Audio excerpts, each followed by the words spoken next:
Hi all, welcome to my channel Great Life Academy.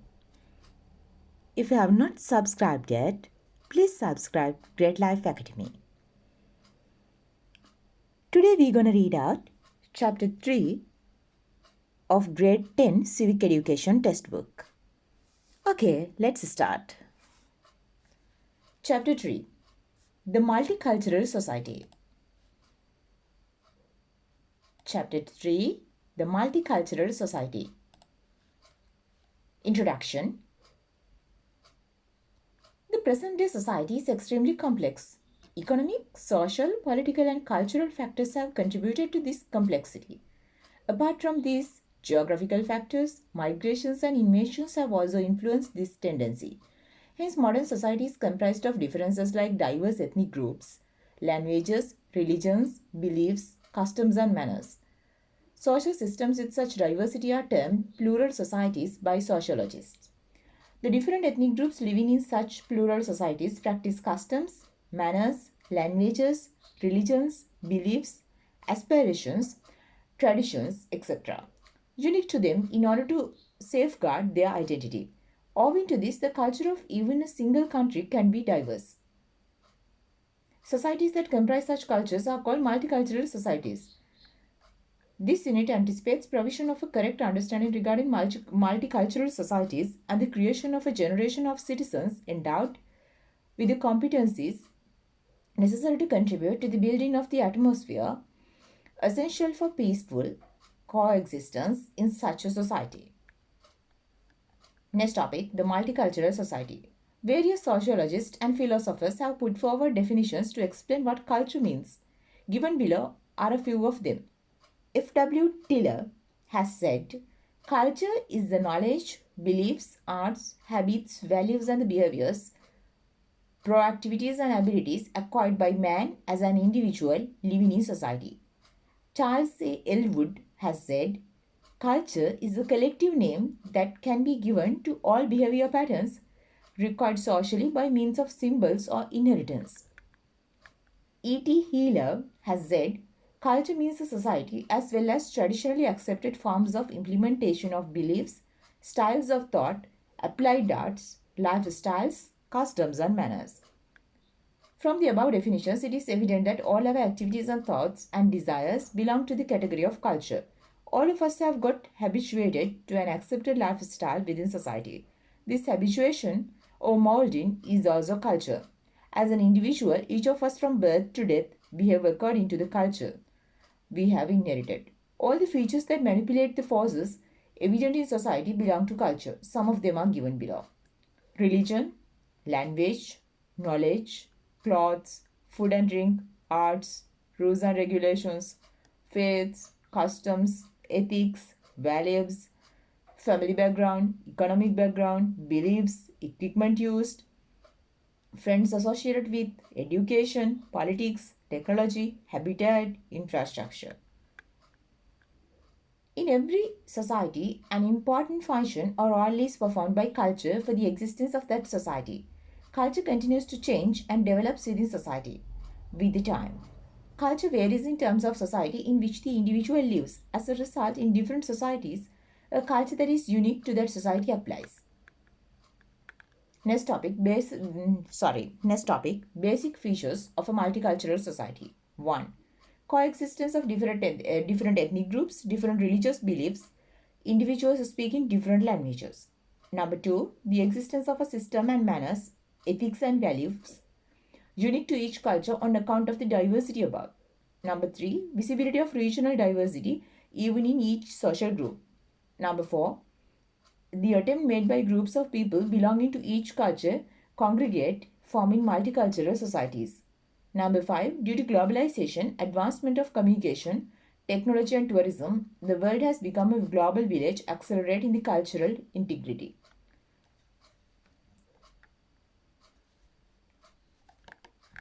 After presenting basic features of a multicultural society, there's a diagram.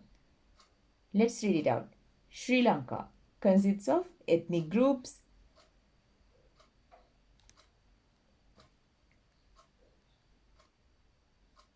such as Sinhala, Sri Lankan Tamil, Indian Tamil, Muslim, Burgher, Malays, and others.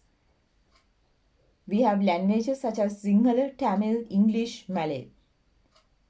Regional wise, we have upcountry, low country, Rajarata. Customs wise, we have Buddhist, Hindu, Islam, Christian or Catholic. Regional wise, we have Buddhist, Catholic, Christian, Islam, Hindu, others.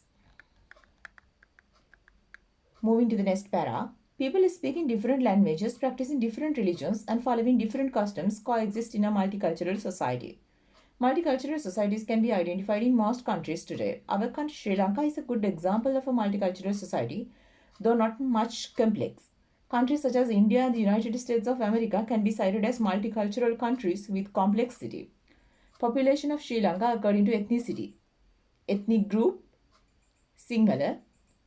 Population, 15,250,081. As a percentage, 74.9. Sri Lankan Tamils, population, 2,269,266. Percentage, 11.2%. Sri Lankan Moor, population, 1,892,638. Percentage, 9.3%. Indian Tamil, 839,504, percentage 4.1%. Burgher, 38,293, 0.2%. Other, 106,836, 0.3%. That is table number 3.1 according to Population Census 2012, Department of Population and Statistics. Let's move to the next one. Population of Sri Lanka according to religion. That's also a table according to Population Census 2012 presented by Department of Population and Statistics. Religion, Buddhist. Population, 14,272,056. Percentage, 70%. Hindu, 2,561,299. Percentage, 12.6%. Islam, 1,967,523. 9.7%. Christian, 1,552,161, 7.6%. Although the composition of the ethnic groups and religion is as above, ethnic groups following different religions can be seen. Examples: Sinhala Buddhist, Catholic or Christian, Tamil, Hindu, Buddhist, Christian or Catholic.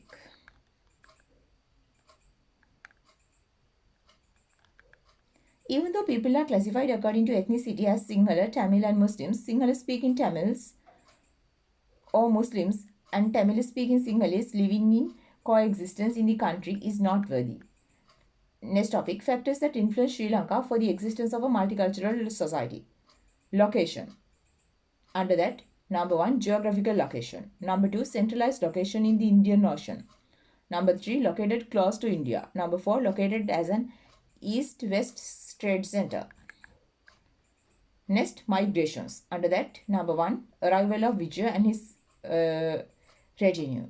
Number 2, arrival of a princess and her retinue for the coronation of Vijaya. Number 3, arrival of Panduvasdeva and retinue. Number 4, arrival of Bhaddakachana and retinue. Number 5, arrival of Arahat Mihidu and retinue. Number 6, arrival of Therani Sangamitta and retinue. Number 7, migration that takes place at present for various reasons like tourism, employment, education, etc. Next topic, invasion. Under that, number 1, the Senaguttiga invasion. Number 2, the invasion by Pandu Parinda and retinue. Number 3, the Kalingamaga invasion. Number 4, invasion by Western European nations such as Portuguese, Dutch and British. Next topic, arrival of various nationalities for trade. Under that, number 1, Arabs. Number 2, Indians. Number 3, Chinese. Number 4, Europeans. Next topic, import of labourers. During the time of British administration in Sri Lanka, due to import of labourers from South India for cash crop cultivation, the heritage and identity of those people has caused cultural diversity. Next topic, emergence of a multicultural society and the necessity of good governance. Next topic, under that, introduction of good governance. Good governance can be defined as a concept that emerged consequent to the factors that influence the collapse of social justice, as well as the lethargy in the economic development of certain countries where there was no lack of either economic or human resources.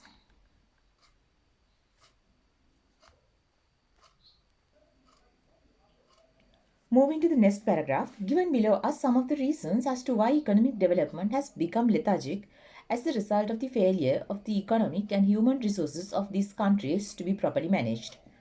Point number 1, power becoming unnecessarily centralized. Number 2, inefficiency of governance. Number 3, politicization of public services. Bureaucratic control. Number 5, absence of public participation in deciding on a state policy and its implementation. Next, escalation of bribery and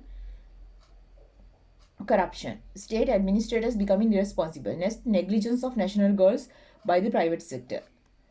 Continuing with the para, while emphasizing the necessity of alleviating the above weaknesses faced by most countries, the concept of good governance is one possible solution put forward in that regard. Good governance is a process of deciding on government policies and implementing them. The responsibility of those who govern is to be accountable for the well-being of citizens to the maximum, protecting civil rights and social justice by being law-abiding and having transparency without corruption and malpractices. Next topic, basic qualities of good governance. Number 1, state control and administration free of corruption and fraud. Number 2, confirmation of freedom and equity. Number 3, respecting the supremacy of law and safeguarding the independence of the judiciary. Number 4, individuals responsible for the implementation of a state control being accountable to the public. Number 5, safeguarding and confirming rights. Number 6, safeguarding media freedom. Number 7, making use of resources efficiently and productively. Number 8, acting with transparency. Number 9, preparation of the background for political socialization. Number 10, safeguarding and securing constitutionality. Next topic, importance of respecting political, socio-economic and cultural identity of each other for good governance. Under that, for good governance, respecting political, socio-economic and cultural identity of each other is an essential requirement. It is essential to confirm the above qualities in society for this purpose. Furthermore, paying attention to the following requirements is important. Under that, topic political. Point number 1, respecting the political identity of each other. Number 2, following any political ideology of one's choice. Number 3, respecting political leadership. Number 4, acting independently when taking political decisions and conclusions. Number 5, ensure that such decisions are not obstructive to others.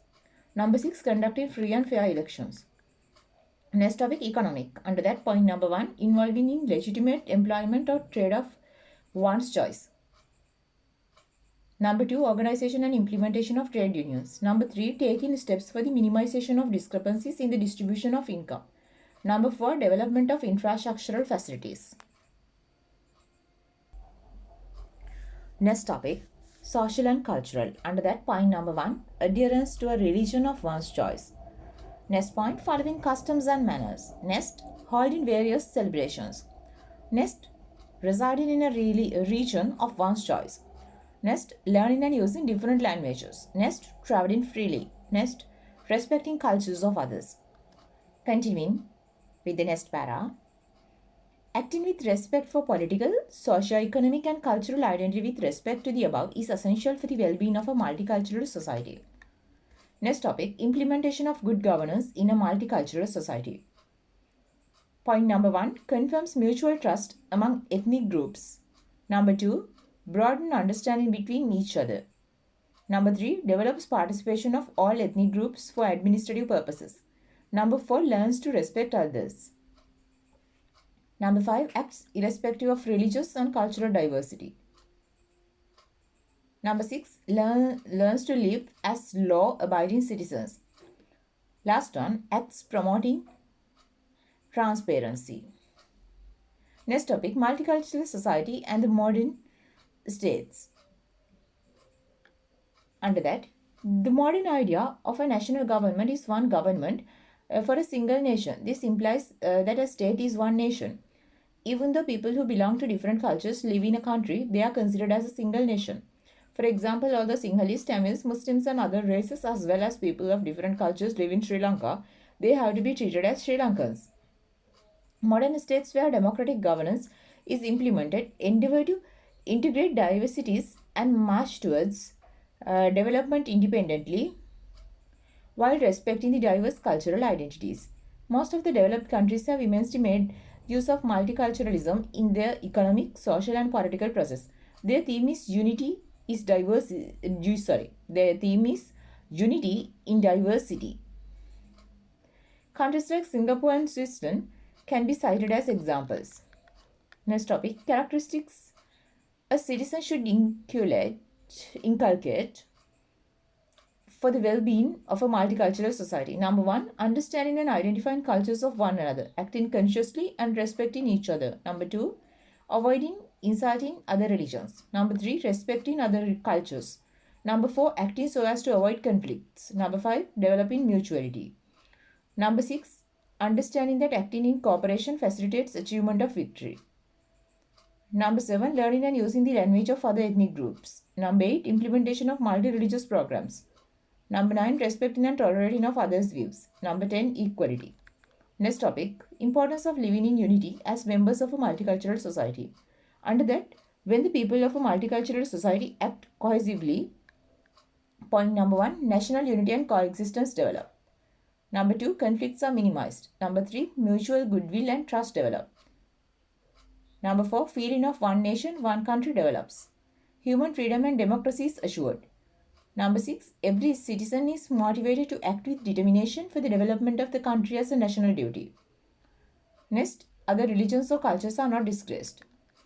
Next para, achievement of victory is made easy by acting with the objective of coexistence in a multicultural society. Every citizen is entitled to peace, security and justice without discrimination. If everyone is to live happily, we should be united in building a strong, united country. It is our responsibility that we commit ourselves to it. Let us consider that it is our duty to ensure that the implementation of the great expression in our national anthem, as children of a single mother bloom.